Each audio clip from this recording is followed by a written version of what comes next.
I gave it a lot of consideration, to be honest with you, and I looked at the things that we have in progress, underway, and things that are coming.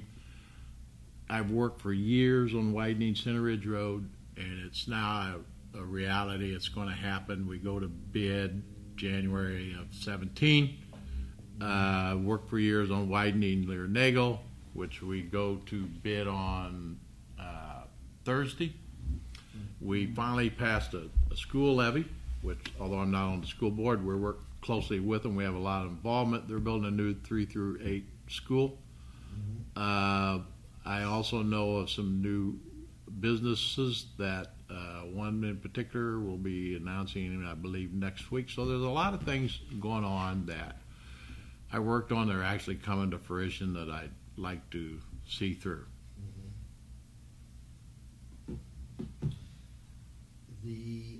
I know, excuse me, this has been mentioned before, is this sort of long-standing flood issue.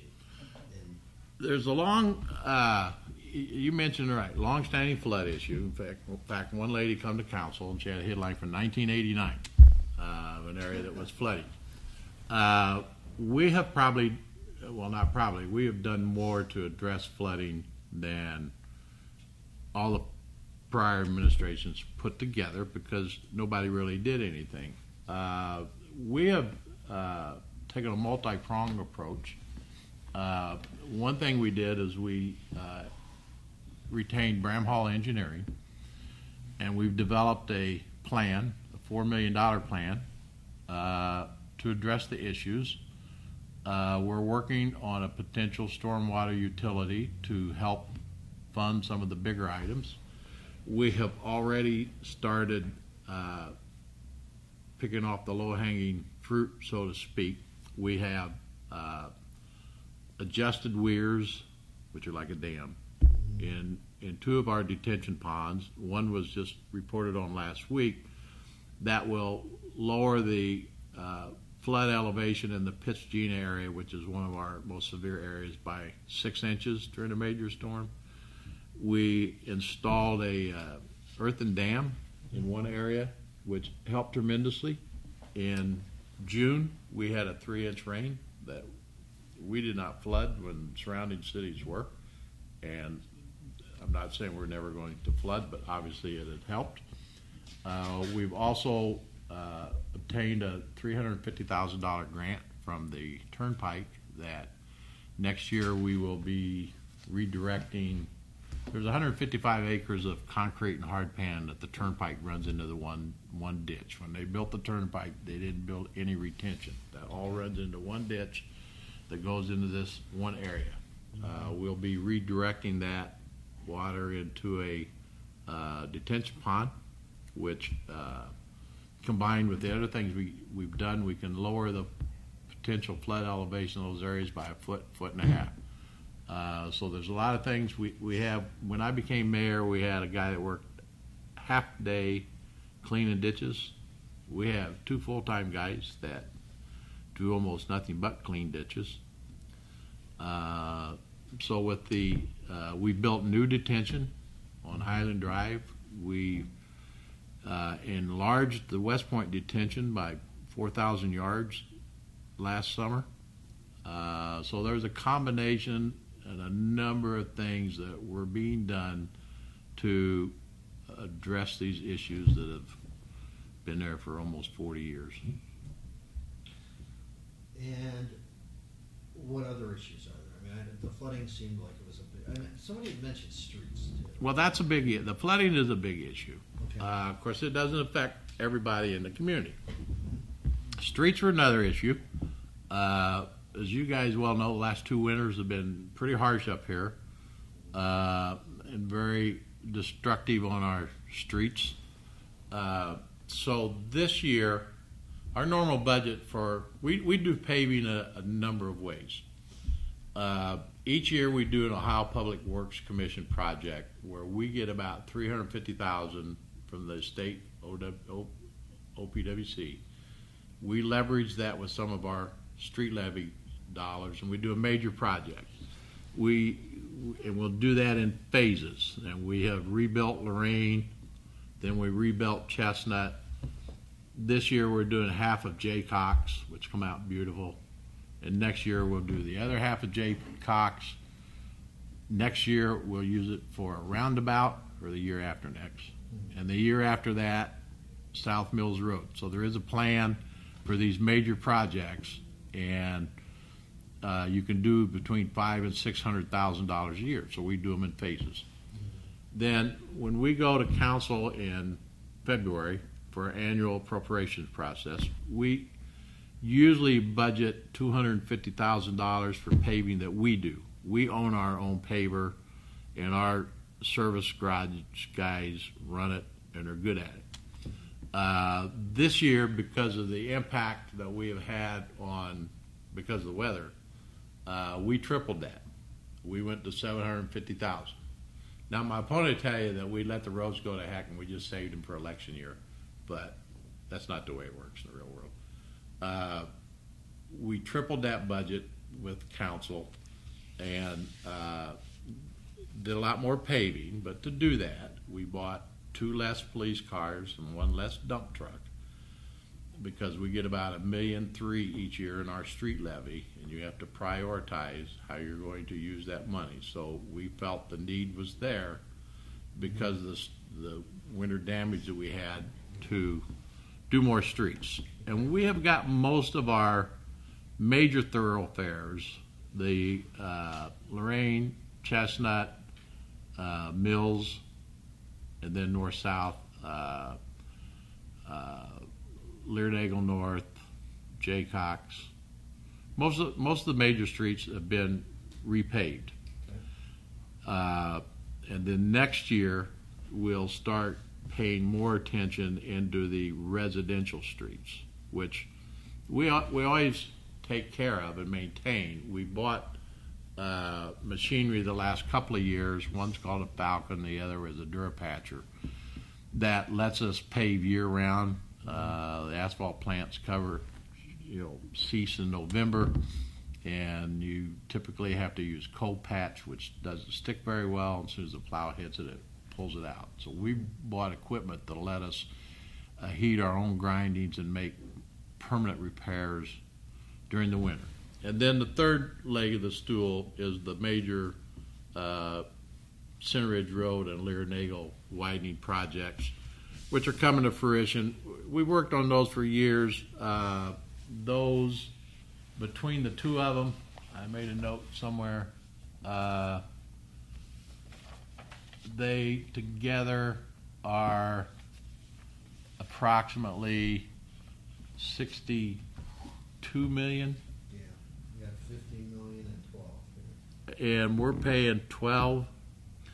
No, it's more than that. Let's see. Here we got Lear-Nagle's 12 million, and Center Ridge Road is 50 million, 62 million, and we're paying about 12.2%. We've got the rest in state and federal grants through NOACA, through ODOT Safety, through the track fund, and those are funded and scheduled to be sold. In fact, Lear-Nagle, as I said, is going to be a day after tomorrow. So since I have Terry Murray's data sheet here, I Mhm. want to put a few things on the table that he brought up. That, Yeah, sure. Raise two topics.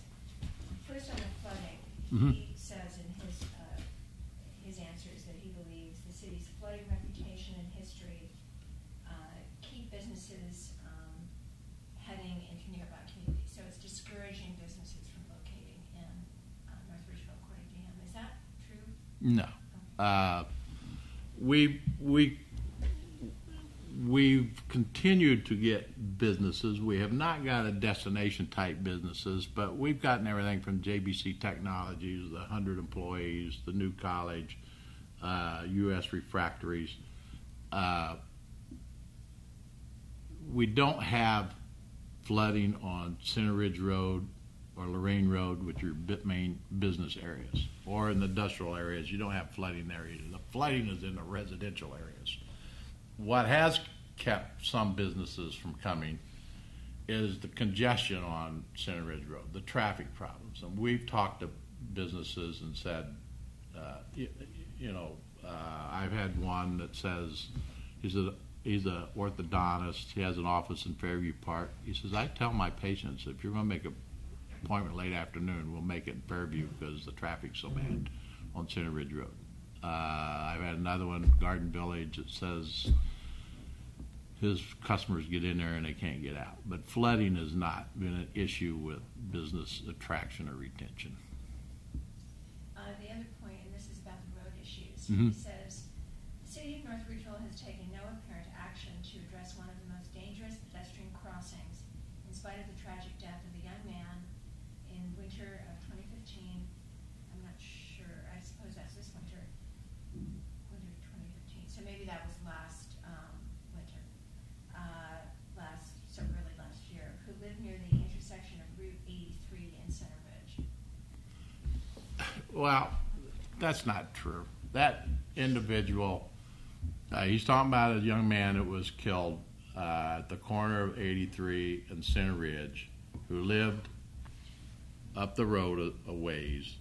He had some issues. He ran up the McDonald's and come back out and did not cross at the intersection. He crossed further down, ran between some cars and got hit.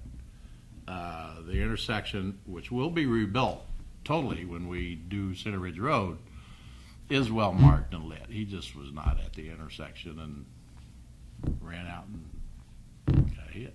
And it's an unfortunate situation, but it really didn't have anything to do with that intersection. You were saying that it's congestion on Center Ridge Road is Mm-hmm. the biggest deterrent to businesses coming into the Yes. city? Yes. As far as one of the key things that you hear people say is we need more shopping. So you're talking to retail businesses. And Center Ridge Road is the number one place where you see retail, although we're seeing more. Extreme Performance just built a new facility there. McDonald's just built a new facility there. But you see others.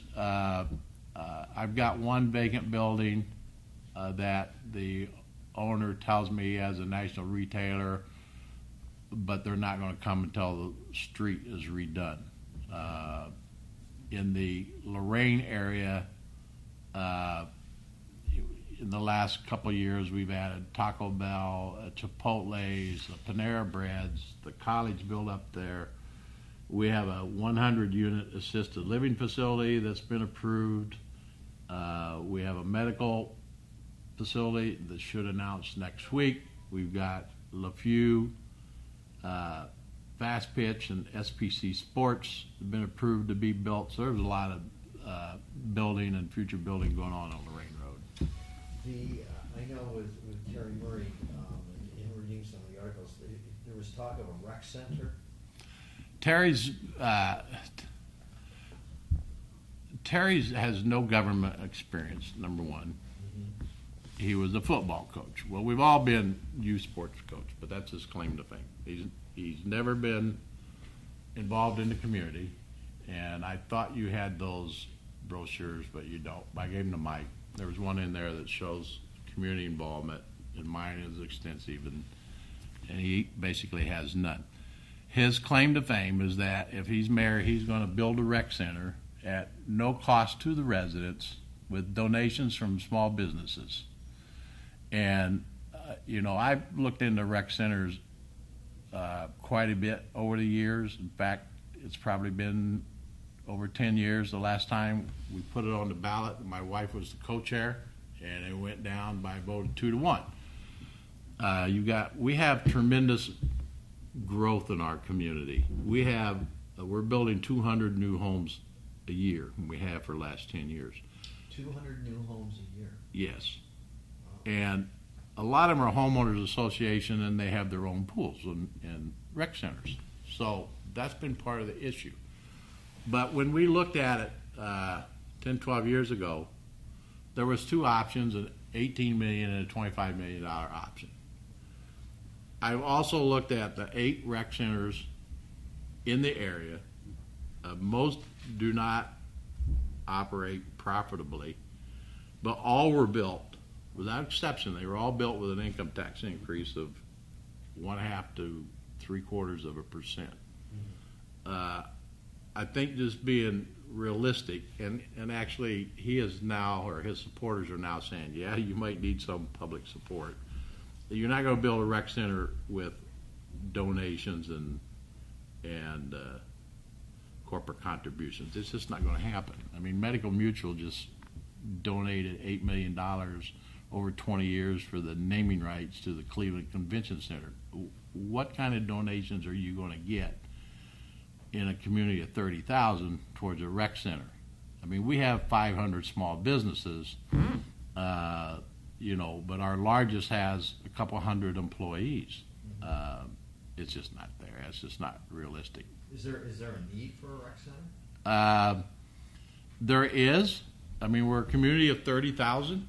We have a lot to do with our sports programs and our civic groups. But wow, a lot of people would like a rec center, but I said, as a lot of the homeowners associations have pools. That's a big part of what they want, is a pool. And a lot of them have pools and meeting rooms or rec centers with weights. It's not a matter of whether, you know, I say whether we need one or not. It's whether the people would support it. A lot of people say they would like one, but they don't vote for it. They don't want to pay for the tax. Correct. And even if you pass a tax increase and got the funds to build it, well, you then have to look at operating it, and most of them will show you that with membership fees, it will not cover the operating costs. It has to be subsidized out of a general fund, and we don't have excess in our general fund. So it's just not a realistic proposition. I would be glad to put it on the ballot again.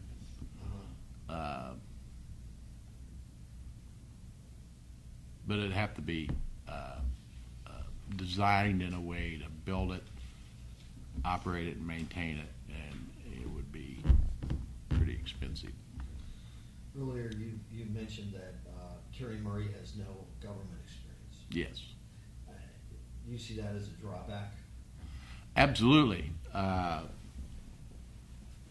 Terry talks about his government experience of working for the he did work for the city for a few years, very few. He was a laborer in the street department, and then he worked in our wastewater treatment plant. And then he went to, I believe it was Amherst, where he was assistant superintendent or something over there. That doesn't give you the knowledge that you need, how government works through the appropriation and budgeting process, how funding works. I mean, you know, it's real easy for people to say, well, just go get a grant. But the grant process, you got to understand that they're generally competitive. If they exist, they're competitive. They're years long. When I got involved, I started on the Board of Zoning. I was on there for 5 years. I chaired it for 4. I was on Planning Commission, and then I got elected to council, and I served 4 years on council with 2 years as president, learning how municipal finances work. That's one of the hardest things to understand is the budgeting and the finance process, but how the other things work. And I think that I would advise anyone that wants to get involved in government should get on a board or commission first and get some experience in how government works. So let me just interject from Mr. Murray's, just to, it does not list any other office, nor that he's sought an elected office. But he does say, in terms of his civic engagement, that he founded and coached for more than 16 years the North Ridgeville Parks and Recreation Mini Rangers Youth Football Program,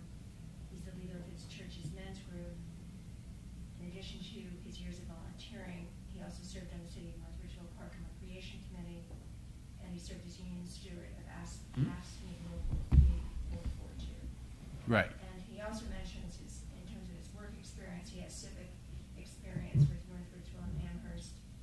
He said for a total of 15 years I worked for city governments of these two communities. During these years, I acquired state licensing as a Class 2 wastewater operator and a Class 1 wastewater lab analyst. For 3+ years, I was employed by the city of North Ridgeville, holding positions within both the street department and the wastewater plant, while also serving as union steward, ASME, and contract negotiator. Right. When offered the position of chief operator for the city of Amherst water pollution control facility, I accepted and was later promoted to assistant superintendent of the same facility. My service to the city of Amherst lasted more than 10 years. In addition to these work experiences, I found success as an entrepreneur. For almost 30 years, I've owned and operated 3 businesses in North Ridgeville, and for more than 25 of those years, provided services directly to the city of North Ridgeville through Terry D. Murray Landscaping. Right. That all sounds great. And he goes on to say he's a state licensed realtor, et cetera. Right. First, he did start the Mini Rangers, which was a gut city-sponsored program. The city of North Ridgeville sponsored it. He coached it. Actually, after a few years with the people involved, he was asked to leave. But while he was there, he had a very successful run with it. I give him credit for that. Operator 1 and 2 at a sewage plant basically means studying and taking a test. All our sewage plant employees start as labor and take a test, and it gives them a bump up. You got to be a class. Every sewage plant is required to have a class 4 to operate the plant, and a class 3 can be like an assistant to run the plant. The 1s and 2s are just basically union job classifications that you work your way into. As I said, he worked for our street department, not under me. This was before I was there. A few years, and then he was a laborer at our sewage plant. And then he went to Amherst, and most of his time was at Amherst. I'm not sure what he did there. He's ran a number of businesses. He's been a landscaper. He's been a realtor. He talks about a third business. I can't remember right now what it was, but we looked them up in the Secretary of State's site, and I think there's only one of them that's actually listed there. He's had a number of financial challenges, which are a matter of public record. He had a bankruptcy. He's had 3 foreclosures. He does not own a home in North Ridgeville. He rents. He states that he's lived here all these years, but if you look at the foreclosure dockets, it will show you that when they search service, he was living in Oberlin. So, you know, well, that's enough said. You know, just to clarify something, when you said that he left the coaching position, I mean, there was an implication that when Mr. Murray was running the Mini Rangers, I hired a new Parks and Recs director, and Mr. Murray was called in, and we advised him that we would still fund the program as it had been funded in the past, but we wanted receipts for all the expenditures because there had not been purchase orders and receipts in the past, and there had been questions about the money, and we were going to require receipts. And Mr. Murray said, well, that's the way it was. He was going to leave, and stated that he had copyrighted the name the Mini Rangers, and I said, fine, we'll call them the Mini Warriors. And he wanted to know if he could take the equipment with him, and I said, no, it belongs to the city. So he left, and there were other coaches that supported that because it's rumors, but there's always questions about where the money was going. And that's why we brought him in and said, we're going to have to account for all the expenditures. So he left. Why do you think he's decided to run against you? I'm not sure. Other than, in my opinion, he's looking for a job, basically. I don't think he's been all that successful at his careers. I mean, you can look at the court records. When he worked for Russell Realty, and Mr. Russell told me this himself, Terry had a draw for commissions. He didn't produce, and he couldn't pay the money back. Russell Realty had to sue him to get that money back. So and with his financial issues that he's had, I think he's looking for a job, basically. And I also think the Lorain County Democratic Party is very much involved in this, in that they control most of Lorain County, but not North Ridgeville, which they very much would like to get a hold of again, and I think they have funded him to a significant amount. So your predecessor in the mayor's office was a Democrat, is that correct? Yes, Deanna Hill was a Democrat, and I ran against her safety service director successfully. I don't think they've been happy about that ever since. When you look at Mr. Murray's websites, his campaign sites, I mean, he's championing a new vision, a new way to do. There's a lot of fluff. Huh? There's a lot of fluff there. Okay. Doesn't really say anything. There's no plans that, I'm going to clean this ditch or pave these streets or, anything relating to infrastructure. In his candidate sheet, he does mention in the economic development category that he thinks that the city of Murfreesboro has not been aggressive in going after federal money and grant money, and he cites Lorain winning a $50 million EPA grant for Black River restoration through its community development block grant program. The city then imposed downtown businesses with an occupancy rate of 90%. Helped by their CDBG awards, the CDBG grants to homeowners. Again, that shows a lack of knowledge of how government works. Elyria and Lorain are what are called entitlement cities. They get a community development block grant amount of money, basically, to use how they want. We used to get about $60,000 to $70,000 a year in community development block grants. After the last census, the federal government changed the way they did it and said, because we were less than 30,000 at the last census, we were 29.9 something, we were a non-entitlement city, and we would now have to apply through the county to get our CDB grant money. But we were guaranteed a grant for at least for 3 years, but it didn't say how much. So we don't have, as a non-entitlement city, we don't have latitude. We have to have a project and say, this is what we're going to do with it, and compete. Now, over the years, we have 4 parks. We have put in ADA accessible bathrooms at all our parks, done some sidewalks, done some parking lots. We usually spend most of that in updating our parks, and this year we're doing some more sidewalk work at Shady Drive.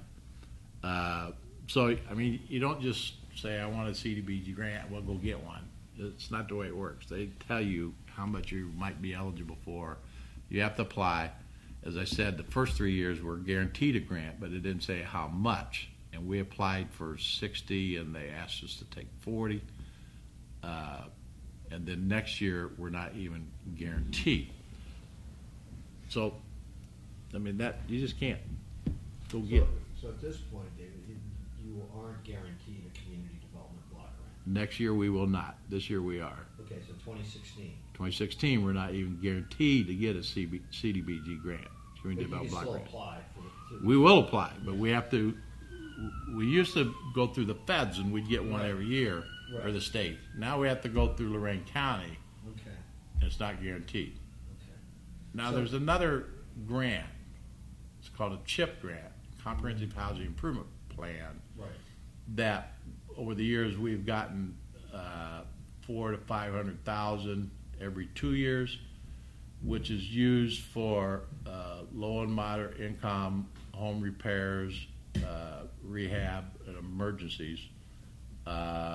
This year, because the same type of thing, we were off cycle, so we're getting a 1-year grant for 175,000. Again, that goes through the county. Then next year we'll be back on that 2-year grant, and we've been told we'll get $350,000. So, I mean, there are grants that we get. I mean, we're not missing out on them. And I mean, you know, people think we'll go get a grant for that. You know, it's not quite that simple. You know. Is the mayor's job a full-time job? Yes. And you've been mayor since 2003, 2004? I came in December 1st of 2003. You know, and from a business standpoint, you know, I'm on the executive board, Team Lorain County, which is the economic development board for Lorain County. They work closely with Team NEO in Cleveland. You know, some of the things we've done, people don't see some of the businesses because they're light commercial or industrial, and they're in our industrial parks. They're not on Center Ridge Road. We have 14 businesses right now operating under tax abatements. We have another 3 or 4 that have received tax increment financing agreements. With a tax increment financing agreement, they continue to pay their real estate taxes, but we're able to capture those and use them for infrastructure improvements, like put in turning lanes or traffic lights or rebuild an intersection or put a new road in, which is what we've done. We've got at least 3, Bliss, Calton, U.S. Refractories, that we've worked with to receive job creation tax credits. We passed an ordinance in 2004 where we created special development districts, which allows us to work with light manufacturing distribution in a business area where you might have restaurants and so forth. So you kind of work them together. And with those, we brought in JBC Technologies, which has 100 employees, and we just brought in a 100-unit assisted living facility and memory unit in that special development district. So there's a lot of things that we're doing that the average public doesn't see that. I mean, it might show up. It might show up in the paper, and it might not. We get a business with 20 new jobs. That's bread and butter to us, but that doesn't necessarily make the newspaper. And Mr. Murray, though, asserts you've lost at least 17 businesses this year. No, that's not true. We're widening Center Ridge Road. There's 17 businesses that have to relocate. And in doing that, when we go to them and say, you got to relocate, and this is ODOT, by the way, it's not me. This is an ODOT project, ODOT-led project, which we're happy to work with them and get these grants. But they're the lead on this. So there's 17 businesses that are affected, and ODOT comes to them, and they do appraisals of their property. They do comparables. And so we're going to buy your property. We need it for our road project. Here's what it appraises at. This is what we offer. Most took it. Some go to court, eminent domain. There's a few still there. Typically, when they do that, they get a little bit more, just the way the system works. besides the fact we'll pay a fair market value for their property, we want them to use that money to buy another place and relocate, and we offer to pay their relocation expenses. Now, out of those 17, most of them was relocated into the new Green Lawn professional office building, bought another building. Now, we've lost 3 or 4. We had a hardware store that we lost, which we hated to see go, that had been there a long, long time. But we lost a Mexican restaurant that wasn't doing very well. It was probably going to close anyway. We lost Hale's Flower Shop, but they didn't close or go out of business. They relocated just over the border in North Olmsted, and we paid for that relocation. So they were paid for their property, plus paid for the relocation. And I think we lost a convenience store called the Corner Store. So we lost 3 or 4. All the rest have relocated. The Fiesta Jalapeno is most of them are in bigger and better places. You know, they're happy. They don't have the congestion problem. Fiesta Jalapeno is really happy because they were really congested where they were at, and they had very little parking. They're now on Learnagle in a big shopping center, and they got all kinds of parking. They got more room. The Collision Center bought another building that they're relocating into, and which we're paying to move them. The Midtown office building had like 6 offices, a dentist, a CPA.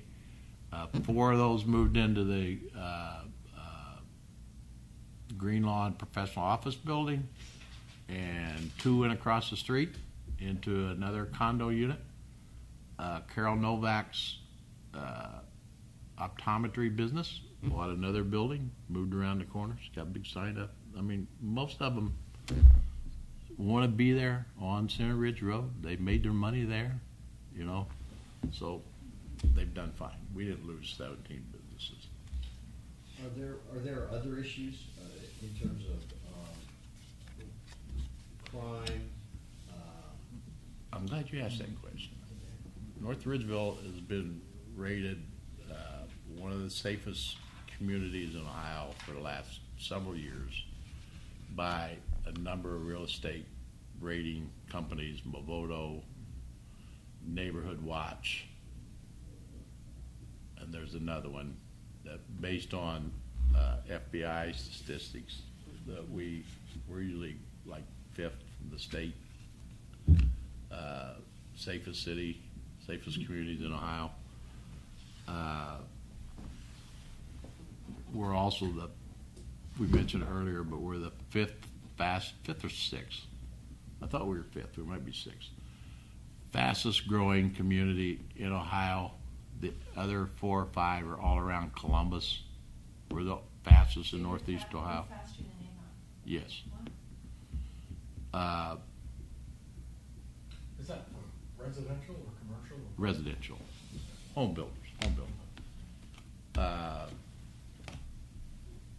don't know if I have it with me. I have a little chart, but we've been building 200 homes minimum for 10 years, except for 2010 we did 180. That's the middle of the recession. In 2005 we did 535. 200 is nice because my staff can handle that. When you get up to 500, you can't keep up. We just had a ribbon cutting last week. Dries Holmes has opened up a new development with $350,000 up homes with the pool and rec center. Are most of these residents living in North Ridgeville and working in Cuyahoga County? A lot do. A lot do. We see people relocating, we'll call that North Ridgeville, from 2 places. One is they're moving internally, whether they are moving up to a bigger house, or they're downsizing, the empty nesters. And then we're seeing them from, western Cuyahoga, Medina, around that area. We see a lot of people move out there. If you're looking for a home, you can go looking, and I'm not being negative. You go look in North Royalton and see one, and you go to Medina and see two, and you go to North Ridgeville, there's 21 associations, building homes. You can see homes from 150,000 to 500,000, and you can get a lot of land is still reasonably affordable, so you can get a lot. We still have a lot of land. We just opened up on Route 83 with Dries Homes and Smittic Builders, and that's one of the key things they liked about it was the location, that you can go north and get to Route 290 real easy, or you can go south and get to the interstate, I-480. He kind of mentioned that in the Avon Lake, the most desirable tracts of land were eaten up, and we still have a lot of land. Actually, Where are you from, Avon? we're adjacent to them to the south. Oh, really? We're 5 miles by 5 miles square.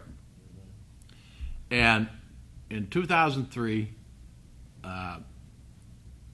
when I was on council, the western half of the community did not have sewers. We put a main interceptor through the western half of the city, which opened that up. And then you see interceptors coming off of that for new developments. That's where most of it, not all of it, that's where most of the new growth is, on the western half.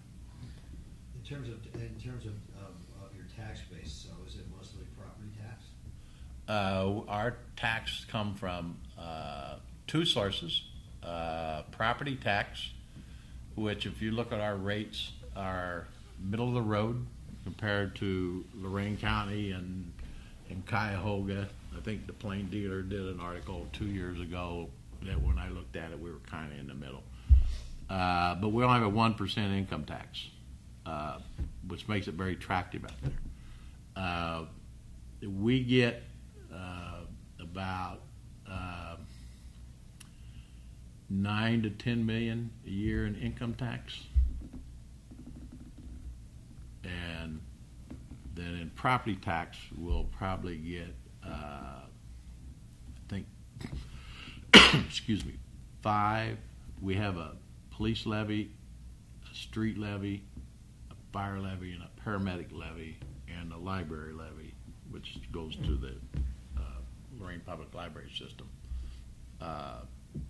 So we have those, but bulk of ours comes in the income tax, which is only 1%. So the property tax, how much revenue do they generate? About, I'm guessing, $5 million. You're going to pay. But is that all to the city, or is that to? That's residential throughout the city. The average would probably pay about $1,600 to $1,800 a year per $100,000 evaluation. But what I meant is that $5 million, is that all revenue to the city? Or is Yes. that For revenue schools. Oh, really? Oh. going to other things? You're correct. What I was talking about is the $5 million that we get, Okay. because like our street levy brings in 1.3. Our 4 levies each bring in about 1.3. They're all 2 mil levies originally. Of course, we're only getting 16% of that property tax. The schools just passed a bond issue for $50 million to build the new school. So That's where the bulk goes. in your candidate sheet, you mentioned this 7-day rescue plan. Are those just city employees that are doing that, or No, what was the genesis of that? there's an activity director that works at Pioneer Ridge, one of our homeowners association. Pioneer Ridge is part of Waterbury, which is about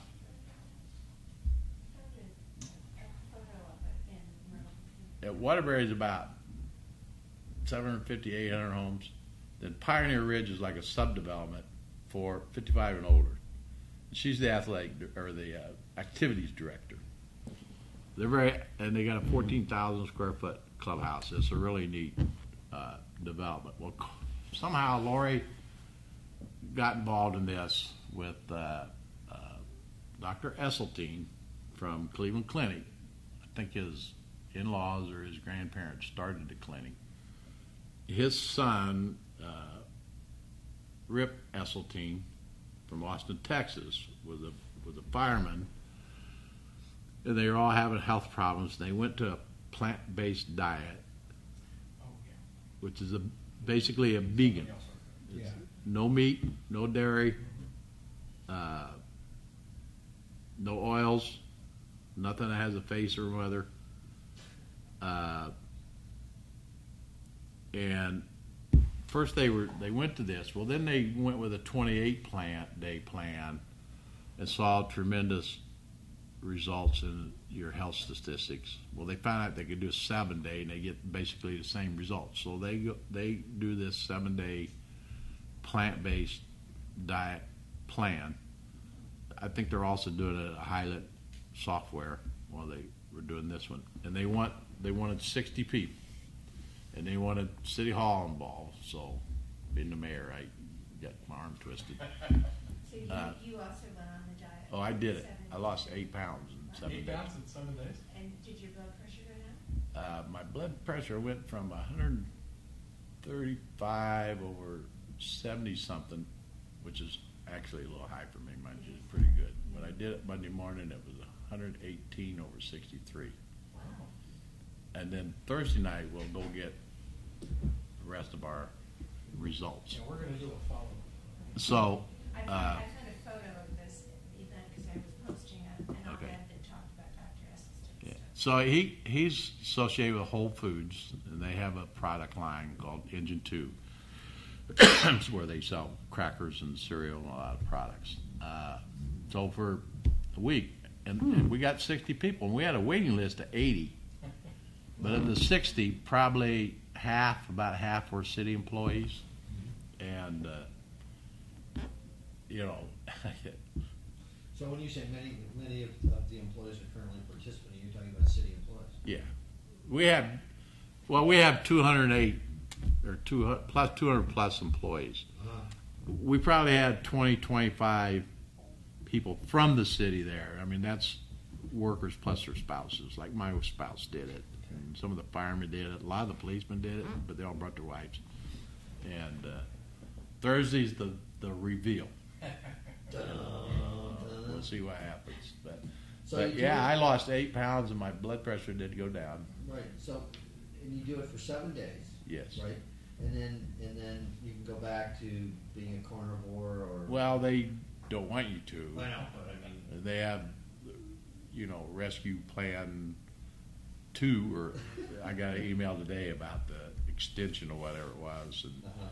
And, I'll probably do something somewhat modified. You do learn a lot about it. You do see some real numbers that maybe I shouldn't eat meat at all 3 meals a day. Yeah. Maybe once a day or skip a day. I've always, for other health reasons, avoided white potatoes, white bread, white pasta as much as I could anyway. Mm-hmm. I don't drink pop. I don't like sweets. Okay. So it's not real difficult to avoid a lot of this. Mm-hmm. I want oils. Mm-hmm. But frankly, the recipes they give you are not very good. I didn't get hungry all week, but it wasn't enjoyable.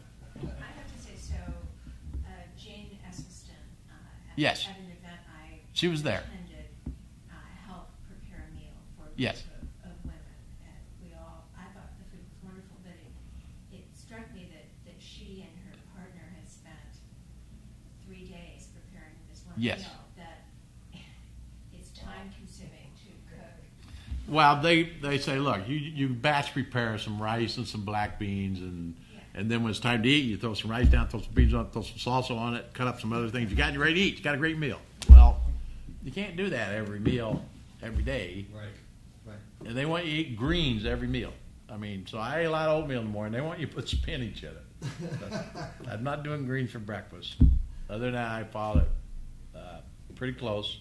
My wife fixed veggie burgers one night. Even she couldn't eat them. They were just terrible. We had some soups that were really good. You know, but it is pretty eye-opening. It's kind of a progressive thing for a city like North Ridgeville to embrace. Well, we've been, really this leads back into your original question. We've been on a health kick for a couple years anyway. We have been collaborating with, I didn't mention this, Lorain County Health for a couple of years. First through the United Way, they came to us and we received a $100,000 grant, which the goal is to continue receiving that $100,000 each year for the next 10 years. And we did a program called Heart and Soul. And one of the events we had was a meeting where Jane was at, and they talked about ways to prepare food and what were good foods. And we had 400 people there. They came from Pennsylvania for this thing. And then with the Heart and Soul program, every week for a number of weeks, once a week, we met at one of the parks. We had a speaker, and we went on a walk. I did it 2 nights.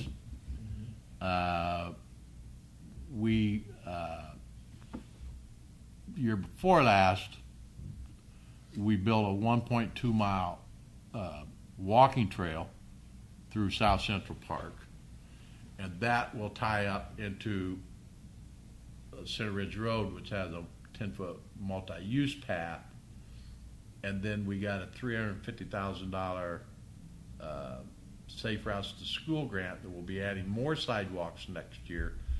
So we've been adding trails and paths, and we got another grant from the Lorain County Health Department to put in exercise equipment on that 1.2 mile trail.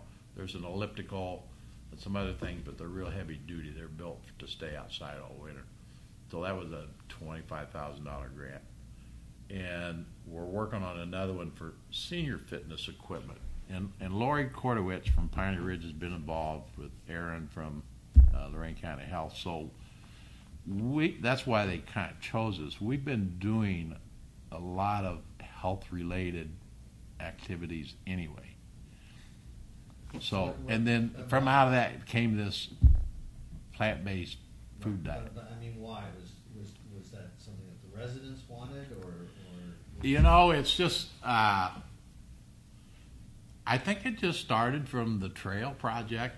And that's a very interesting story. We had a couple Girl Scouts that needed a Gold Star project or whatever you call it, that came to the city and said they wanted to put in a trail. They were going to raise money.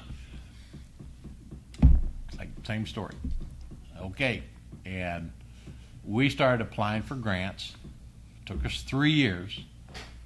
I mean, the first time you apply, they tell you no, and here's why it doesn't work. You don't have any partners.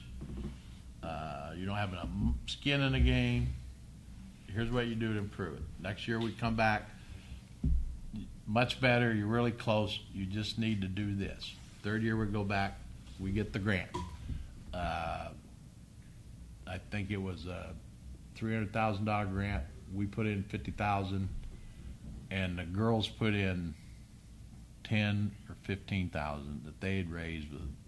The girls and the Friends of Park raised like $15,000 with bake sales and everything else. And we built this trail that they wanted so they could, it's multi-use, you can roller skate, ride bikes, walk on it, walk your dog. For healthy reasons, we wanted the trail. And it just kind of grew from there. That, well, you know, they're trying to do something health-wise, and